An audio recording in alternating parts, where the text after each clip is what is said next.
कैसे हो बेटा? ठीक। आज हम लोग चैप्टर 4 एक्सरसाइज 4.2 का इंट्रोडक्शन देखेंगे। ठीक है, एनसीईआरटी मैथ्स क्लास 11। ठीक है, चैप्टर 4.2 कॉम्प्लेक्स नंबर है ना बेटा ये। ठीक है, तो 4.2 में हमको अभी थोड़ा सा उसके बारे में देखेंगे, उसका बेसिक क्या है, उसका इंट्रोडक्शन क्या है। उसमें दो चीजें हैं बेटा। किसी कॉम्प्लेक्स नंबर को आर्गन प्लेन में कैसे उसको एक्सप्रेस करते हैं, उसको कैसे व्यक्त करते हैं, किसको, कॉम्प्लेक्स नंबर को, किसमें, आर्गन प्लेन। आर्गन प्लेन क्या है अभी हम डिस्कस करते हैं। ठीक है, और कॉम्प्लेक्स नंबर को हम पोलर फॉर्म में कैसे रिप्रेजेंट करते हैं। बस ये दो चीजें हैं बेटा। अच्छा, आर्गन प्लेन पढ़ने से पहले हम लोग कार्टेशियन प्लेन पढ़ चुके हैं। ठीक है, उसी से हम इसको कोरिलेट करते हैं। जैसे मान लीजिए हमारा आर्डर पेयर x और y में, x और y में ये हमारे पास नंबर हैं क्या, 2, 3, ठीक है, 3, 0, 0, 5, ठीक है, कुछ भी नंबर हो सकते हैं, -2, 11, ठीक, और कुछ भी हो सकता है बेटा, -3, -5, बहुत सारे नंबर्स हो सकते हैं। क्या 3, 0 तो हमने ले लिया ना, -2, 0। तो इन आर्डर पेयर को जो x और y में है, ये x को रिप्रेजेंट करता था, ये y को, इसको हम एब्सिसा बोलते थे, इसको ऑर्डिनेट। इसको प्रेजेंट करने के लिए हम एक कार्टेशियन प्लेन का यूज करते थे। कार्टेशियन प्लेन को यूज करते थे। इसमें जो हॉरिजॉन्टल लाइन है उसे हम x एक्सिस बोलते थे बेटा। क्या बोलते थे, x एक्सिस, और ये वर्टिकल लाइन को y एक्सिस। और इस पूरे प्लेन को ये दो लाइनें x एक्सिस और y एक्सिस डिवाइड करती थी। ठीक है, आपको मान लो 2, 3 को प्रेजेंट करना होता था, तो हम दो यूनिट x एक्सिस पे प्लस के डायरेक्शन में चलते थे। इधर क्या होता था बेटा, प्लस। ठीक है, इस डायरेक्शन में क्या होता है, प्लस, और इस जो माइनस वाले मेजरमेंट है वो इस डायरेक्शन में लेते हैं ओरिजिन से, और प्लस वाले मेजरमेंट ऑर्डिनेट में हम y एक्सिस पे ऊपर की तरफ लेते थे, और माइनस वाले मेजरमेंट हम नीचे की तरफ लेते थे। 2, 3 को प्रेजेंट करने के लिए हम क्या करते थे, 1 यूनिट 2 यूनिट लिया, और इसी चीज में 1 यूनिट 2 यूनिट और 3 यूनिट। ये हमारा हो गया था 2, 3। ठीक है, ऐसे -2, 0 मतलब हमको x एक्सिस पे 2 यूनिट चलना था, और y एक्सिस पे कहीं नहीं जाना था। यही पॉइंट हमारा -2, 0 होता है। ठीक है, बस कुछ इसी तरीके से बेटा, कैसे, बस कुछ इसी तरीके से हमको आर्गन प्लेन में भी कॉम्प्लेक्स नंबर को रिप्रेजेंट करना होता है। जैसे कुछ कॉम्प्लेक्स नंबर हम नोट कर लेते हैं बेटा। कॉम्प्लेक्स नंबर कुछ भी नोट कर लो बेटा। किस फॉर्म का हमने पढ़ा था, 4.1 में हमने कॉम्प्लेक्स नंबर को a + bi के फॉर्म का पढ़ा था। या आप इसको कह सकते हो a + i × b के फॉर्म का पढ़ा था, जहां a क्या था, कोई रियल नंबर था, b क्या था, कोई रियल नंबर था। अब इस सेशन में 4.2 में हम अपना माइंडसेट कुछ ऐसा करेंगे कि कॉम्प्लेक्स नंबर को हम x + y × b, y × i के फॉर्म का लिखेंगे। i क्या है, इमेजिनरी यूनिट, आयोटा। ठीक है, कॉम्प्लेक्स नंबर z को हम इस फॉर्म का लिखेंगे। ठीक है, तो ये जो हमारे ये है नंबर्स, इनको हम रफ कर देते हैं। कुछ नंबर्स हम कॉम्प्लेक्स नंबर लिखते हैं। तो 4.1 में हमने क्या पढ़ा था बेटा, कॉम्प्लेक्स नंबर को z को a + bi के फॉर्म का लिखा था। इसमें हम अपना माइंडसेट ऐसा करेंगे कि कॉम्प्लेक्स नंबर z को हम किस फॉर्म का, x + y × i। i क्या है, imaginary unit, imaginary unit, iota. इस फॉर्म का सेट करेंगे, इस फॉर्म का लिखने की कोशिश करेंगे, इस फॉर्म का लिखने की आदत डालेंगे। ठीक है, इस फॉर्म का x + y b। उससे पहले हमने पढ़ा था ए प्लस बी आई। ठीक है, सेम चीज बेटा, यहाँ ए रियल नंबर है, यहाँ एक्स रियल नंबर है, यहाँ बी रियल नंबर है, यहाँ वाई रियल नंबर है। ठीक है, और आई आयोटा वहां भी है, आयोटा यहाँ भी है। ठीक, कुछ नंबर्स लिख लेते हैं। क्या लिखे बेटा? कुछ भी लिख लो। रियल नंबर लिखना है 2 प्लस 3i। ठीक है, x मान लो 0 है, 0 प्लस माइनस 2i। ये सारे बेटा नंबर्स हैं। ये क्या है? ये कॉम्प्लेक्स नंबर है। 3 प्लस 2i। कोई नंबर और ले लेते हैं, 5 प्लस माइनस 3i। ठीक है, अब ये जो हमारे नंबर्स है ना बेटा, कॉम्प्लेक्स नंबर, ये z है, ये सारे कॉम्प्लेक्स नंबर है। ये क्या है? कॉम्प्लेक्स नंबर है। ये क्या बेटा? कॉम्प्लेक्स नंबर है। तो इनका यदि हम x और y का ऑर्डर पेयर देखें बेटा, क्या देखें? Order pair. तो यहां से जो ये z है, ये जो कॉम्प्लेक्स नंबर है, इसका ऑर्डर पेयर x का हमारा 2 है, पहला रियल नंबर, जो रियल पार्ट है। ध्यान देना बेटा, हमने क्या कहा था? ये क्या है बेटा? रियल पार्ट ऑफ z, और ये क्या है? Imaginary part of z। y क्या है? इमेजिनरी पार्ट ऑफ z, और x क्या है? Real part of z। तो real part of z, real part of complex number और imaginary part of complex number को हम ये नोट करें तो एक ऑर्डर पेयर बनता है बेटा। ये यहां से 2, 3 बन गया। क्या बन गया बेटा? 2, 3। यहां से क्या बन गया बेटा? यहां से बन गया 0, -2, और ये बन गया हमारा 3, 2। ये बन गया हमारा क्या? 5, -3। तो इसमें क्या है बेटा? जो हमारा कॉम्प्लेक्स नंबर है z, इसमें जो रियल पार्ट है वो ऐसे x और इमेजिनरी पार्ट है ऐसे y के हिसाब से हम ऑर्डर पेयर तैयार करें तो हमारे ये ऑर्डर पेयर बन गए। ठीक है, अब यदि कॉम्प्लेक्स नंबर के बेटा रियल नंबर, रियल पार्ट और इमेजिनरी पार्ट, क्या बेटा? रियल पार्ट और इमेजिनरी पार्ट को हम एक प्लेन में एक्सप्रेस करें, प्लेन से प्रेजेंट करें, तो इस प्लेन को हम आर्गन प्लेन बोलते हैं बेटा। इससे पहले क्या था? कार्टेशियन प्लेन था। क्या था बेटा? ये कार्टेशियन प्लेन था। एक्स डैश को हम एक्स एक्सिस बोलते थे, अब हम इसको रियल एक्सिस बोलेंगे। इस पे हम जो एक्स एक्सिस है, एक्स एक्सिस पे हम रियल पार्ट, क्या बेटा? रियल पार्ट को रिप्रेजेंट करेंगे। किसको रिप्रेजेंट करेंगे? रियल पार्ट को। किसको रिप्रेजेंट करेंगे? रियल पार्ट को। किसको? रियल पार्ट को। तो हम इसको रियल एक्सिस बोलते हैं बेटा। क्या बोलते हैं? Real axis. अभी तक हमारा माइंडसेट था कोऑर्डिनेट के हिसाब से, ये क्या बोलते थे हम इसको? X axis. लेकिन जब हम आर्गन प्लेन की बात करेंगे, जब हम प्लेन में कॉम्प्लेक्स नंबर के रियल पार्ट और इमेजिनरी पार्ट को प्रेजेंट करेंगे, तो इस तरीके के प्लेन को हम आर्गन प्लेन बोलते हैं। और जो हॉरिजॉन्टल लाइन है, जो एक्स एक्सिस है, उसको हम रियल एक्सिस, और वाई एक्सिस को हम इमेजिनरी एक्सिस बोलेंगे। ठीक है, क्या बोलेंगे बेटा? इसको इमेजिनरी एक्सिस।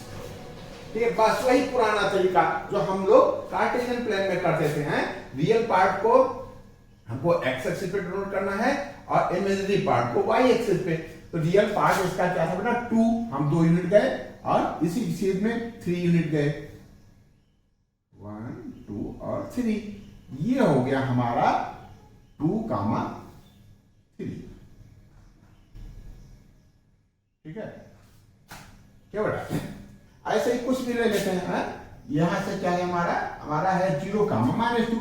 मतलब हमको ओरिजिन से हम को कहीं जाना ही नहीं है, एक्स एक्सिस पे 0 जाना है, और वाई एक्सिस पे -2 जाना है, मतलब नीचे जाना है। ये पॉइंट हो गया हमारा, ये क्या हो गया? 0, -2। ठीक है, 3, 2 को प्रेजेंट करना, मतलब इस सीध में हमको 3 यूनिट जाना है, और 2 1 यूनिट है, 1 यूनिट है। ये पॉइंट हो गया हमारा क्या बेटा? 3, 2। ठीक है, और 5, -3, मतलब हमको जो कॉम्प्लेक्स नंबर है हमारा बेटा वो क्या है 5 यूनिट है, और जो इमेजिनरी पार्ट है जो हमारा रियल पार्ट है वो 5 है कॉम्प्लेक्स नंबर में, और जो इमेजिनरी पार्ट है वो -3 है। तो हमको 5 जाना बेटा, कहाँ जाना है 5 एक्सिस 5 यूनिट रियल एक्सिस पे 1 2 3 4 और 5, और -3 इसी से में 3 यूनिट नीचे जाना है। ये हो गया बेटा हमारा 5, -3। ठीक है, तो प्यार से समझते बेटा है, कोई हड़बड़ाहट नहीं। क्या कि जब कॉम्प्लेक्स नंबर के रियल पार्ट और इमेजिनरी पार्ट को किसी प्लेन में एक्सप्रेस करते हैं, किसी प्लेन से में प्रेजेंट करते हैं, तो इस प्रेजेंटेशन को हम आर्गन प्लेन में प्रेजेंट करते हैं। ठीक है, फिर से समझो, जब कॉम्प्लेक्स नंबर के रियल पार्ट और इमेजिनरी पार्ट के ऑर्डर पेयर को, हाँ ये बहुत बढ़िया है बेटा, क्या जब कॉम्प्लेक्स नंबर के इमेजिनरी पार्ट क्या है एक्स वाला पार्ट, ये रियल पार्ट, सॉरी ये रियल पार्ट और इमेजिनरी पार्ट एक्स और वाई को हम किसी प्लेन में रिप्रेजेंट करते हैं, तो उस प्लेन को हम आर्गन प्लेन बोलते हैं। और एक्स एक्सिस को आर्गन प्लेन में हम रियल एक्सिस बोलते हैं। रियल एक्सिस पे हम क्या प्रेजेंट करते हैं, रियल पार्ट। रियल एक्सिस पे क्या प्रेजेंट करते हैं, रियल पार्ट। और जो वाई एक्सिस है, वाई एक्सिस पे हम इमेजिनरी पार्ट, यहाँ 2 है इमेजिनरी पार्ट, इसको रिप्रेजेंट करते हैं। ठीक है, तो एक्स एक्सिस को रियल एक्सिस और वाई एक्सिस को इमेजिनरी एक्सिस भी बोलते हैं। तो आर्गन प्लेन तो क्लियर हुआ। ठीक है, आर्गन प्लेन क्या है, जब कॉम्प्लेक्स नंबर के रियल पार्ट और इमेजिनरी पार्ट के ऑर्डर पेयर को किसी प्लेन में रिप्रेजेंट करना हो, तो उस प्लेन को हम आर्गन प्लेन बोलते हैं। और उस प्लेन में जो हॉरिजॉन्टल लाइन है उसको हम रियल एक्सिस, और जो वर्टिकल लाइन है उसको वाई एक्सिस बोलते हैं। और क्या बेटा, जहां ये दोनों प्रेजेंट करते हैं, पहले हम इसको ओरिजिन कहते थे, अब इसको हम पोलर, उसको हम पोल भी कह सकते हैं। ठीक है, ठीक बेटा, ये हो गया हमारा आर्गन प्लेन। आर्गन प्लेन क्या है, जब किसी कॉम्प्लेक्स नंबर के रियल पार्ट और इमेजिनरी पार्ट के ऑर्डर पेयर को किसी प्लेन से रिप्रेजेंट करते हैं, तो उस प्लेन को हम आर्गन प्लेन बोलते हैं। और जो हॉरिजॉन्टल लाइन है उसे हम रियल एक्सिस, और जो वर्टिकल लाइन है उसे हम इमेजिनरी एक्सिस बोलते हैं। और इन दोनों के जो इंटरसेक्टिंग पॉइंट है उसको हम पोल बोलते हैं। ठीक है, ये तो हो गया बेटा हमारा आर्गन प्लेन। और किसी क्या बेटा, किसी कॉम्प्लेक्स नंबर को, किसी कॉम्प्लेक्स नंबर को फिर से बनाएंगे इसको। ठीक है, किसी कॉम्प्लेक्स नंबर को यदि हमें पोलर फॉर्म में एक्सप्रेस करना हो, तो कैसे एक्सप्रेस करेंगे, कैसे उसको प्रेजेंट करेंगे, किसमें, पोलर फॉर्म में। जैसे हमारा बेटा कोई कॉम्प्लेक्स नंबर है z, क्या है, मान लो 3 + 4i है। ठीक है, तो हमारा रियल पार्ट क्या है 3, और इमेजिनरी पार्ट क्या है 4। इसको रिप्रेजेंट करने के लिए, जैसे आर्गन प्लेन में हमको रिप्रेजेंट करना होगा, तो हम क्या कहेंगे,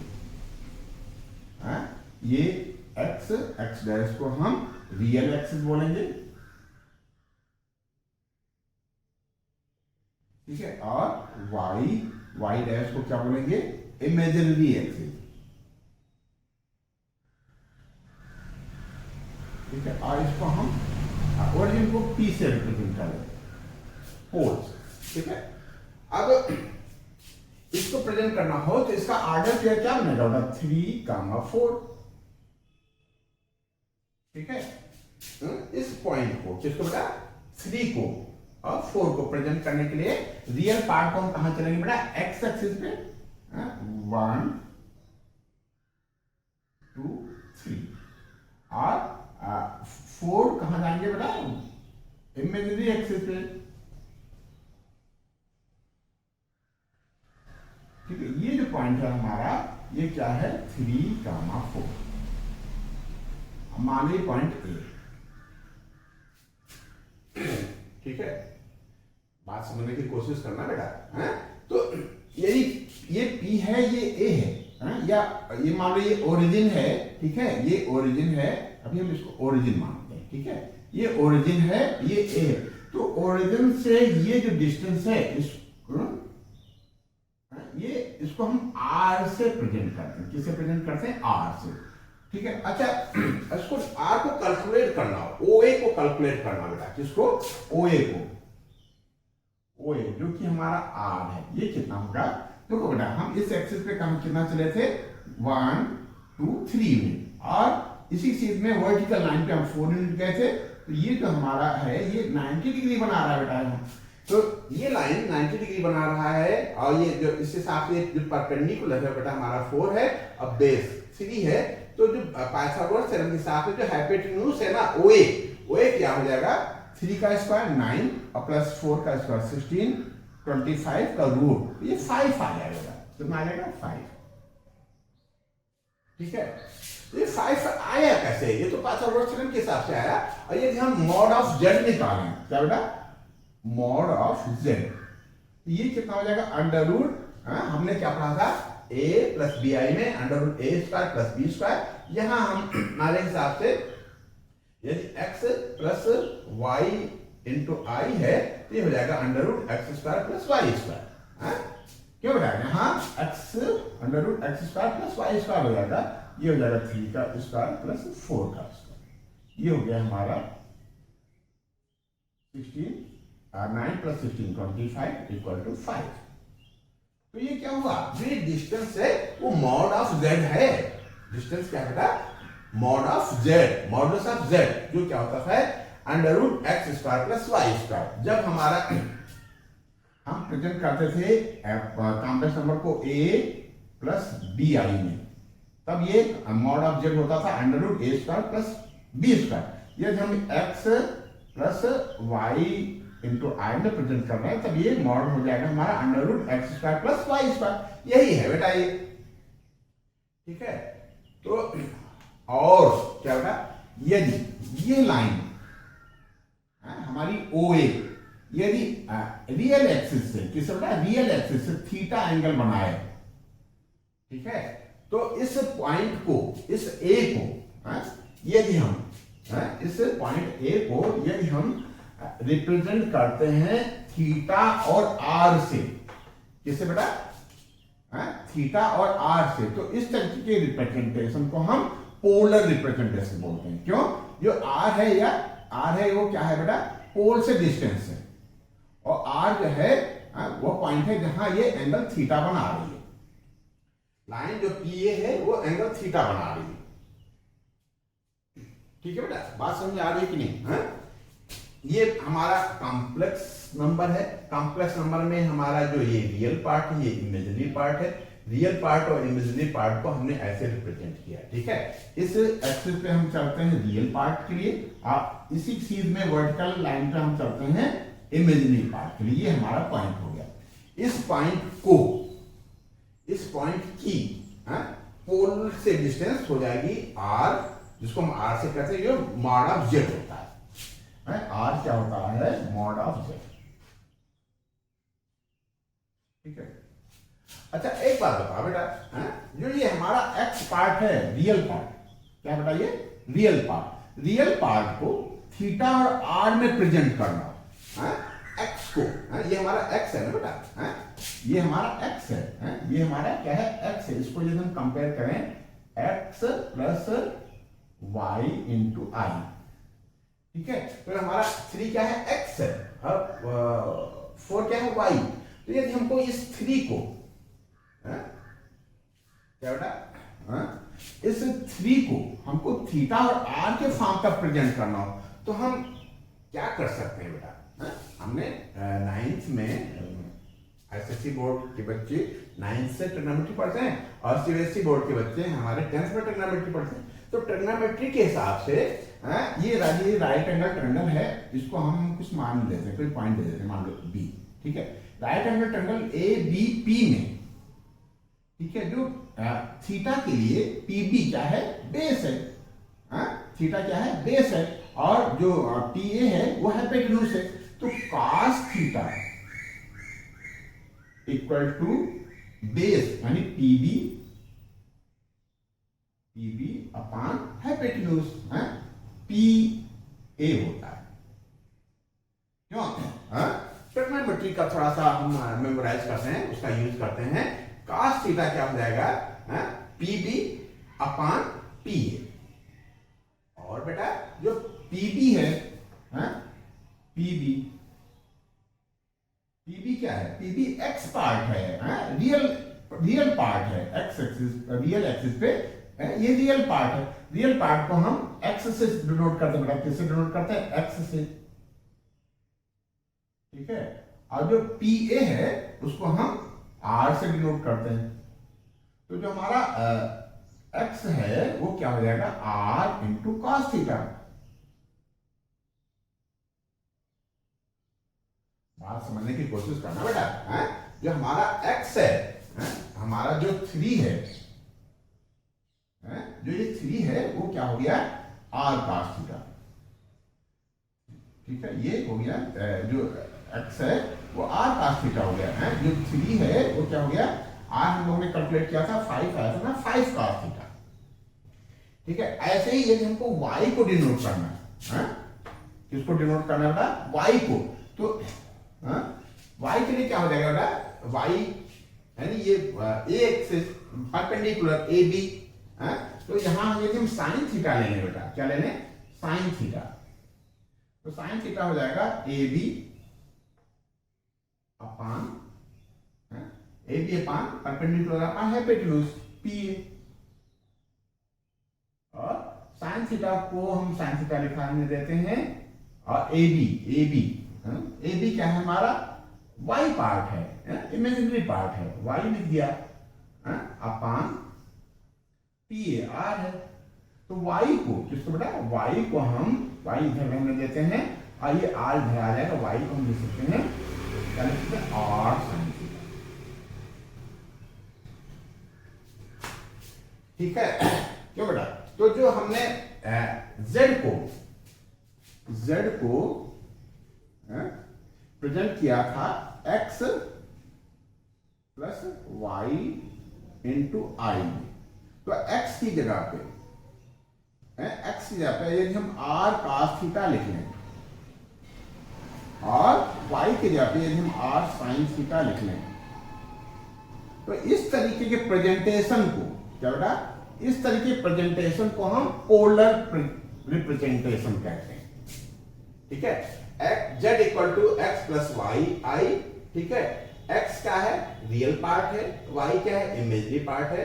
तो ये अच्छा इनटू y की जगह में ये लिखा ना, यहाँ i भी हमको लिखना पड़ेगा, इनटू i, ठीक है। x की जगह पे छोटा कर दें क्या थोड़ा, अभी समझने के लिए बेटा यहां लिख लेते हैं, z equal to r x के यहाँ पे हमको लिखना है और cos थीटा, x की वैल्यू क्या आ गई है? r cos थीटा, और y की जगह पे r sin थीटा इंटू ये y हो गया इंटू i, ठीक है। तो इस तरीके की प्रेजेंटेशन को हम पोलर रिप्रेजेंटेशन कहते हैं। ये कैसा पोलर रिप्रेजेंटेशन? क्यों? इसका जो है इसको हमने कहां से रिप्रेजेंट किया है? कहां से प्रेजेंट किया है? पोल्स, ठीक है। तो ये क्लियर हो गया ना बेटा कि पोलर रिप्रेजेंटेशन को हम कैसे प्रेजेंट करते हैं, कैसे प्रेजेंट करते हैं। पहले हमारा माइंडसेट था z equal to a plus b i. फिर इस सेशन में 4.2 में हमने क्या देखा कि जो a प्लस बी आई है उसको हम z को a प्लस बी आई ना कह करके z को हम x प्लस वाई इंटू आई बोलेंगे। x क्या है? रियल पार्ट, और y क्या है? इमेजिनरी पार्ट, ठीक है। x पार्ट को x एक्सिस पे हम रिप्रेजेंट जो करते हैं वो रियल एक्सिस कहलाता है, ठीक है। जो हमारे 3 है वो रियल एक्सिस पे प्रेजेंट होगा, जो ये 4 है ये इमेजिनरी एक्सिस पे प्रेजेंट होगा। जो हमारा माइंडसेट था x एक्सिस को यदि हम रियल एक्सिस मान लें और वाई एक्सिस को यदि इमेजिनरी एक्सिस मान लें तो इस तरीके के कॉम्प्लेक्स नंबर को प्रेजेंटेशन को हम आर्गन प्लेन बोलते हैं। ठीक बेटा, तो ये यहां तक का क्लियर हो गया है। हमने आर्गन प्लेन भी पढ़ा और पोलर रिप्रेजेंटेशन भी पढ़ लिया है। आर्गन प्लेन क्या है? जब किसी कॉम्प्लेक्स नंबर, क्या बेटा, किसी कॉम्प्लेक्स नंबर के रियल पार्ट और इमेजिनरी पार्ट के ऑर्डर पेयर को किसी प्लेन में रिप्रेजेंट करते हैं तो उस प्लेन को हम आर्गन प्लेन बोलते हैं।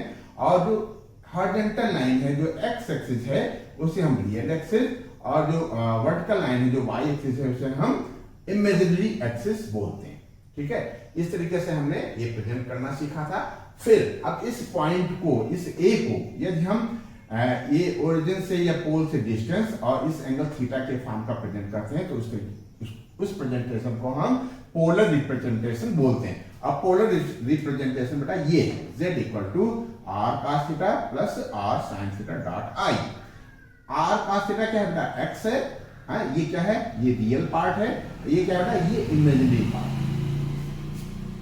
ठीक बेटा, और एक इसमें वर्ड और आता है आर्गुमेंट। क्या वर्ड आता है? आर्गुमेंट। मॉडुलस हम लोगों ने पढ़ ही लिया है, मॉडुलस। एक वर्ड और है आर्गुमेंट। आर्गुमेंट क्या बेटा? जो ये पी पोल से और पॉइंट ए रियल एक्सिस से जो एंगल बनाती है थीटा को हम क्या बोलते हैं बेटा? आर्गुमेंट। क्या बोलते हैं? आर्गुमेंट। ठीक है,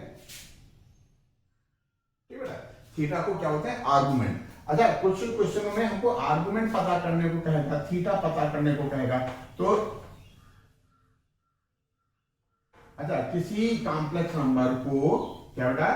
किसी कॉम्प्लेक्स नंबर को पोलर फॉर्म में रिप्रेजेंट करने के लिए z को polar form r cos theta plus r sin theta dot आई में रिप्रेजेंट करने के लिए, या इसको r यदि हम कॉमन ले लें, r z equal to r common ले लो cos theta plus sin theta into i में रिप्रेजेंट करने के लिए हमको r चाहिए बेटा। क्या चाहिए? r चाहिए।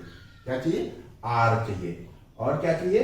थीटा चाहिए, आर्गुमेंट चाहिए। अब थीटा पता करने के लिए हम क्या करते हैं? डायरेक्ट थीटा नहीं पता कर सकते हैं। सबसे पहले हमको अल्फा पता करना होता है। क्या पता करना होता है? अल्फा। अल्फा पता करने के लिए अल्फा क्या होता है बेटा? Alpha equal to tan inverse, क्या होता? tan inverse mod of y upon x। क्या? Mod of y upon x। ठीक है, सबसे पहले हम अल्फा पता करते हैं। और जो हमारा कॉम्प्लेक्स नंबर का जो ऑर्डर पेयर है, क्या बेटा? कॉम्प्लेक्स नंबर का ये जो हमारा ऑर्डर पेयर है, ये x फर्स्ट क्वाड्रेंट में है। कहां है? फर्स्ट क्वाड्रेंट में। तो जो थीटा है हमारा, जो थीटा है, जो हमने यहां से अल्फा कैलकुलेट किया था, वही हमारा थीटा होगा।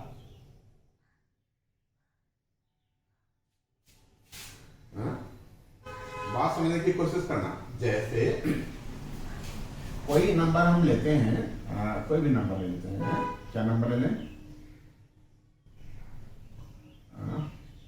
y अपॉन x होता है ना, तो z को हम ले लेते हैं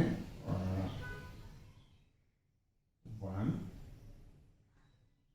प्लस √3i। ठीक है, देखा बेटा? इस एग्जांपल का यदि हमारा complex number z 1 plus √3i है, तो इसमें y पार्ट है हमारा √3। यहां से हम अल्फा क्या निकालेंगे? अल्फा हो जाएगा हमारा tan inverse mod of √3 upon 1। ठीक है, यदि हमको ज्यादा जानकारी नहीं है तो हम ये समझ लें बेटा, यहाँ जो tan इनवर्स है √3, ये बताता है, वह उस एंगल को बताता है। अल्फा क्या? एंगल। उस एंगल को बताता है जिसकी tan की वैल्यू √3 है बेटा। क्यों? ऐसे देखो, alpha equal to tan inverse mod of √3/1। ठीक है, यदि हम tan इधर ले आए तो tan alpha equal to tan inverse है ना इधर, इनवर्स है मतलब अपान में है, अपान में है तो यहाँ अपान में, तो यहाँ इनटू में आ जाएगा। ये tan यहाँ इसके साथ लग जाएगा। tan इनवर्स tan की पावर -1 है, इसका मतलब ये 1/tan है, तो 1/tan जब इधर आएगा तो tan हो जाएगा। ये tan अल्फा हो गया। tan alpha equal to mod of √3, और मॉड ऑफ √3 मतलब √3, और √3 का मतलब tan अल्फा कितना होता है, tan 60 की वैल्यू होती है √3, या हम लोग पाई के फॉर्म पर पढ़ रहे हैं तो 60 को क्या बोलते हैं, π/3। तो जो अल्फा है, अल्फा हमारा π/3 आ गया। क्या आ गया, π/3। बात समझना, अल्फा इस एग्जांपल के हिसाब से, इस एग्जांपल के हिसाब से अल्फा कितना आ गया, अल्फा आ गया π/3। ठीक है, अब ये देखो 1 रियल एक्सिस पे चलेंगे 1 यूनिट, और y इमेजिनरी एक्सिस पे इमेजिनरी एक्सिस पे हम √3 चलेंगे 1 पॉइंट समथिंग। तो ये फर्स्ट क्वाड्रेंट में आएगा। फर्स्ट क्वाड्रेंट में क्या होता है, जो थीटा है वो अल्फा होता है, तो हमारा यहाँ जो थीटा है वो π/3 हो जाएगा। बात समझने की कोशिश करना। इस हिसाब से ऑर्डर पेयर के हिसाब से हम सेट करते हैं कि कॉम्प्लेक्स नंबर का जो ऑर्डर पेयर है वो किस क्वाड्रेंट में है। यदि फर्स्ट क्वाड्रेंट में है तो थीटा इक्वल टू अल्फा होता है, और यदि सेकंड क्वाड्रेंट में है, बेटा कहां है, सेकंड क्वाड्रेंट में, तो थीटा इक्वल टू होता है π-अल्फा। ठीक है, बाई चांस बेटा ये -1 होता, ये क्या होता, -1। ठीक है, तो ये -1 कहां जाना पड़ेगा, एक्स एक्सिस पे लेफ्ट साइड में, और √3 कहां जाना पड़ेगा, ऊपर की तरफ। तो ये कहां पड़ जाएगा हमारा, ये सेकंड क्वाड्रेंट में पड़ जाएगा। ये कॉम्प्लेक्स नंबर का ऑर्डर पेयर कहां पड़ेगा, -1 प्लस √3 यहां कहीं पड़ेगा। -1 इधर आए 1 यूनिट, और √3 1.732 लगभग यहां जाएंगे। ठीक है, ये पॉइंट हमारा जो है इस कॉम्प्लेक्स नंबर के ऑर्डर पेयर को रिप्रेजेंट करेगा, और ये होगा बेटा सेकंड क्वाड्रेंट, और सेकंड क्वाड्रेंट में थीटा इक्वल टू होता है π-अल्फा। बाई चांस क्या बेटा, बाई चांस ये हमारा कॉम्प्लेक्स नंबर का ऑर्डर पेयर, क्या बेटा, कॉम्प्लेक्स नंबर का ऑर्डर पेयर थर्ड क्वाड्रेंट में है, तो थीटा इक्वल टू क्या करते हैं, इसमें माइनस लगा देते हैं। ठीक है, और यदि हमारा ऑर्डर पेयर, कॉम्प्लेक्स नंबर का ऑर्डर पेयर फोर्थ क्वाड्रेंट में है, तो हम क्या करते हैं, यहाँ थीटा इक्वल टू -अल्फा देते हैं। फोर्थ क्वाड्रेंट के लिए थीटा इक्वल टू -अल्फा, और फर्स्ट क्वाड्रेंट के लिए theta equal to alpha. Alpha है बेटा, ठीक है, और सेकंड क्वाड्रेंट के लिए थीटा इक्वल टू π-अल्फा, और थर्ड क्वाड्रेंट के लिए थीटा इक्वल टू π-अल्फा। बस ये छोटी सी जानकारी के बेस पे ये हमारी एक्सरसाइज 4.2 बेस्ड है। 4.2 करने के लिए हमको ये जानकारी चाहिए, क्या, कि किसी कॉम्प्लेक्स नंबर के ऑर्डर पेयर को हम आर्गन प्लेन में कैसे प्रेजेंट करते हैं। आर्गन प्लेन में प्रेजेंट करने के लिए जो एक्स एक्सिस है वो रियल एक्सिस हो के तरीके से बिहेव करता है, जो वाई एक्सिस है वो इमेजिनरी एक्सिस की तरह से बिहेव करता है। ठीक है, फिर किसी कॉम्प्लेक्स नंबर को हम पोलर फॉर्म में कैसे रिप्रेजेंट करते हैं, आर और थीटा के फॉर्म में कैसे रिप्रेजेंट करते हैं। आर क्या होता है, mod of Z, modulus of Z, और थीटा क्या है, थीटा के लिए हम पहले अल्फा निकालते हैं। अल्फा क्या है, tan इनवर्स y/z, इसको कैलकुलेट कर लेते हैं, फिर देख लेते हैं कि ये किस एंगल के लिए tan की वैल्यू ये आती है। हमने पाया कि tan π/3 की वैल्यू, tan π/3 की वैल्यू √3 आती है, π/3 60 डिग्री। ठीक है बेटा, तो इसका अल्फा हो जाएगा हमारा π/3। क्योंकि ये फर्स्ट क्वाड्रेंट में है तो अल्फा और थीटा दोनों एक ही होते हैं।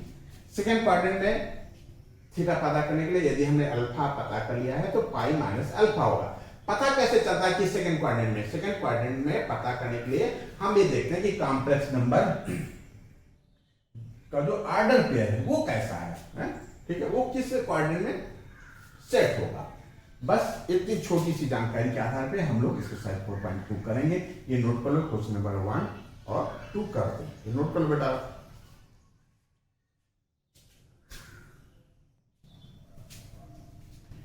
ठीक बेटा, एक्सरसाइज 4.2 हम लोग करने जा रहे हैं। इसमें क्वेश्चन नंबर 1 और 2 के लिए हमसे क्या करें बेटा, मॉडुलस बताओ और क्या बताओ, आर्गुमेंट बताओ। Argument means theta, polar representation में जो थीटा आता है थीटा बताना है, और मॉडुलस आर बताना है। मॉडुलस, मॉडुलस तुम जानते ना, under root x square plus y square.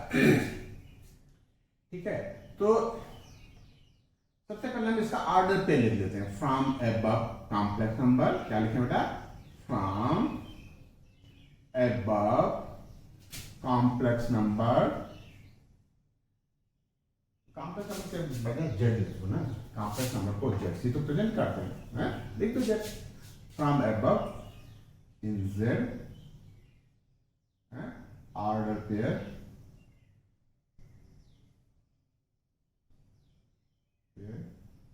B, क्या हो गया बेटा, इमेजिनरी पार्ट। इमेजिनरी पार्ट को हम एक्स पहला सीक्वेंस मानते हैं। ठीक है, ये हो गया -1, और इमेजिनरी पार्ट है क्या हो गया बेटा, आई में का कोएफिशिएंट क्या है, -√3, -√3। Hence above, hence z lies इन, कहां बेटा, थर्ड क्वाड्रेंट में आएगा। है क्या होता है, इसमें दोनों पार्ट प्लस होते हैं, प्लस प्लस, ये प्लस होता है, सॉरी ये माइनस होता है, ये प्लस होता है, ये माइनस, नीचे भी माइनस, इसका मतलब ये जो ये कहां है, थर्ड क्वाड्रेंट में है। z lies in third quadrant, कहां लाइज कर रहा है, इन थर्ड क्वाड्रेंट।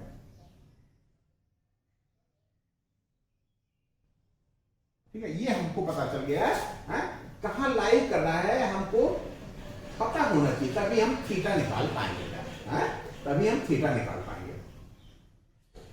ठीक है, तो ये तो हो गया, हमने पता कर लिया। Now mod of Z,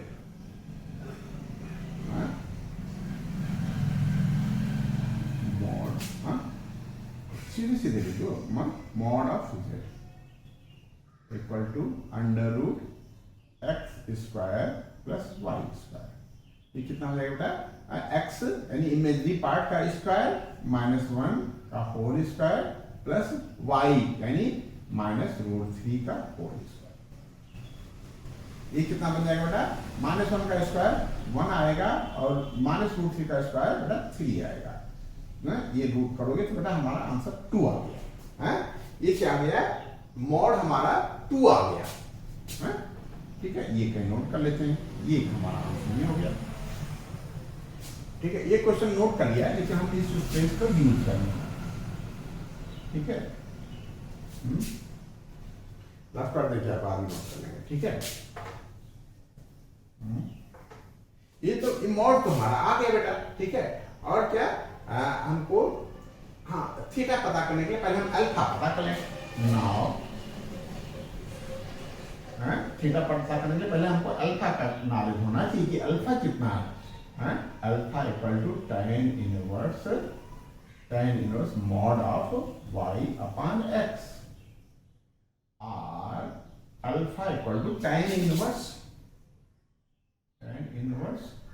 y क्या है बेटा, इमेजिनरी पार्ट, इमेजिनरी पार्ट है ये हमारा y, ये है कितना है, -√3। तो हम यहां लिख देंगे -√3, और जो हमारा x है, x क्या है, रियल पार्ट है, ये हमारा -1, ये हमने -1 लिख दिया। बाई चांस क्या बेटा, बाई चांस ये प्लस आ रहा है, लेकिन यदि ये प्लस ना आ रहा होता, ये माइनस में आ रहा होता, तभी मॉड से इसलिए बाहर निकलता। तो जो यहां हम लिखते alpha equal to tan inverse √3 ही लिखते। आप कुछ नहीं करना है बेटा, ज्यादा दिमाग नहीं लगाना है। ये tan इनवर्स √3 ये बताता है, tan इधर आएगा, tan alpha equal to √3।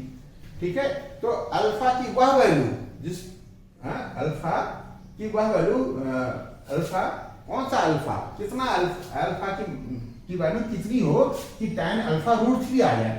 tan alpha √3 क्या बेटा, 60 डिग्री को हम √3 बोलते हैं, और 60 डिग्री को हम 60 अपान यदि 180 करते हैं तो π/3 आता है। कितना बेटा आता है, π/3। तो ये अल्फा हो जाएगा हमारा π/3।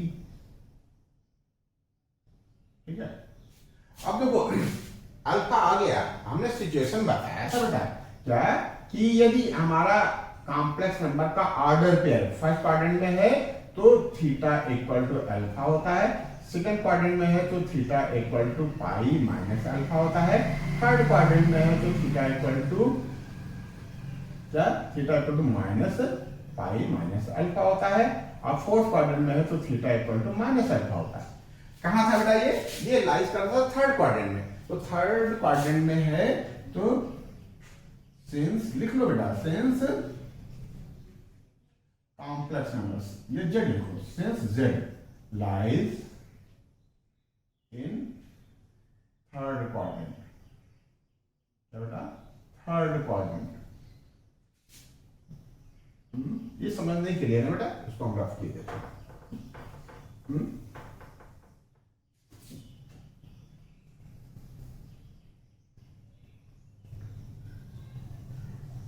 Therefore,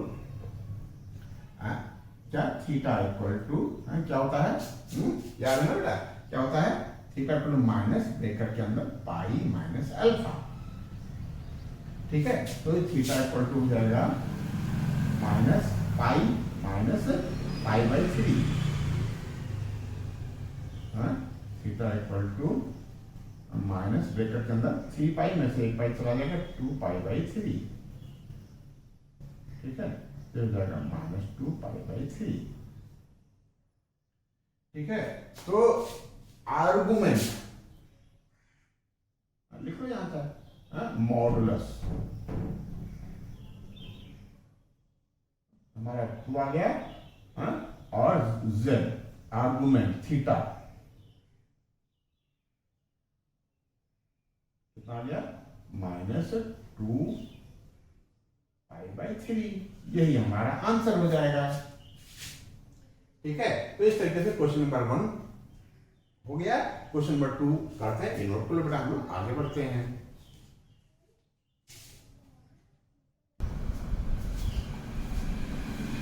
ठीक है, क्वेश्चन नंबर 2 हमने नोट कर रखा है, क्या बेटा, कॉम्प्लेक्स नंबर z है -√3 + i। ठीक है, यहाँ रियल पार्ट क्या है बेटा, रियल पार्ट है हमारा -√3, और इमेजिनरी पार्ट i का कोएफिशिएंट कुछ नहीं तो हम 1 मान लेते हैं।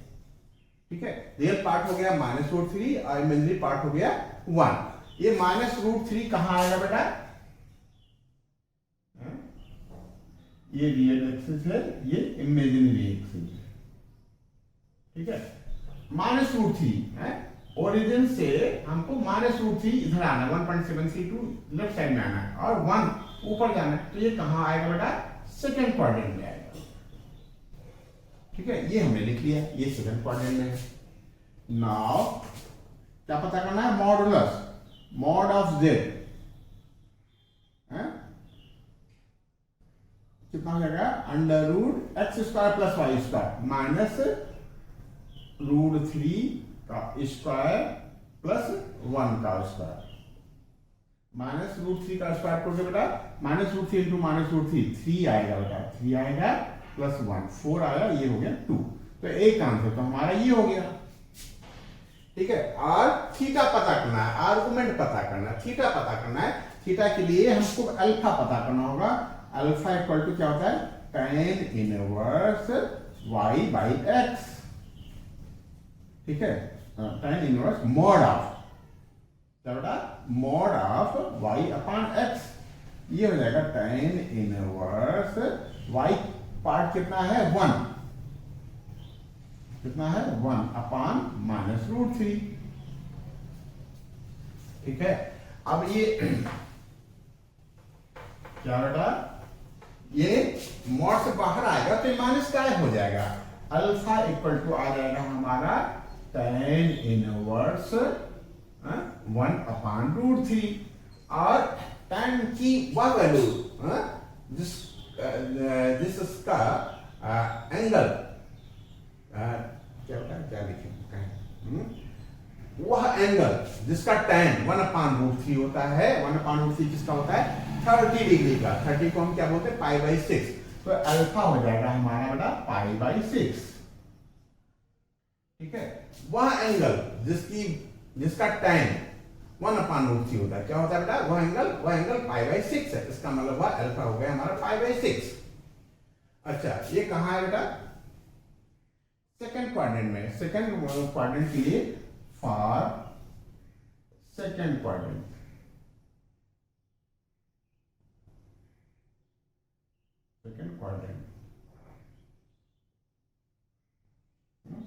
थीटा इक्वल टू क्या होता है, पाई माइनस अल्फा। पाई हमारा अल्फा कितना है, π/6। एलसीएम ले लोगे 6 पाई माइनस पाई 5 π/6, ठीक है। तो आर क्या मॉडुलस आर आ गया हमारा कितना था, 2। आर 2 आ गया और थीटा आ गया आर्गुमेंट 5 π/6। यही आंसर हो गया बेटा, ठीक है। देखो बहुत आसान है, एक्सरसाइज 4.2 बहुत आसान है। 9th में हमने पढ़ा था, उसी बेस पे हम अर्जेंट प्लान बता लेते हैं। एक्स एक्सिस को रियल एक्सिस और वाई एक्सिस को इमेजिनरी एक्सिस, ठीक है। और नंबर को हम जो कॉम्प्लेक्स नंबर है उसको यदि हम r cos theta plus r sine theta into i के फॉर्म का रिप्रेजेंट कर लें, इस रिप्रेजेंटेशन को हम क्या पोलर रिप्रेजेंटेशन बोलते हैं। थीटा क्या है, ओरिजिन और पॉइंट जो एक्स एक्सिस एंगल बनाती है वो थीटा है। आर क्या है, मॉडुलस ऑफ जेड है, ठीक है। इस छोटी सी जानकारी के आधार पे हम लोगों ने इंट्रोडक्शन देखा और उसके बेस पे हमने क्वेश्चन नंबर 1 और 2 किया, ठीक है ना। क्वेश्चन नंबर 3 से हम आगे कंटिन्यू करेंगे नेक्स्ट सेशन में। हमें उम्मीद है ये सेशन आपको ठीक से समझ में आया होगा बेटा, ठीक है।